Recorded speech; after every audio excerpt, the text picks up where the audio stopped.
যুক্তরাষ্ট্রের new York থেকে ঢাকার উদ্দেশ্যে রওনা দিয়েছেন প্রধান উপদেষ্টা ডক্টর মোহাম্মদ ইউনূস। আজ রাত 2:15 হযরত শাহজালাল আন্তর্জাতিক বিমানবন্দরে পৌঁছানোর কথা রয়েছে। ঢাকায় রওনা হওয়ার আগে জাতিসংঘ সদর দফতরে ডক্টর ইউনূসের সঙ্গে মালদ্বীপের প্রেসিডেন্ট মোহাম্মদ মুইজ্জু বৈঠক করেছেন।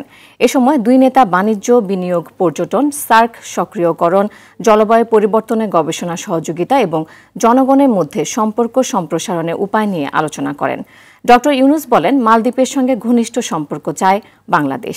জলবায়ু সংকটের কারণে উদ্ভূত বিপদ ও দুই দেশের ঝুঁকির কথা বিবেচনা করে একসঙ্গে কাজ করার আহ্বান জানান তিনি।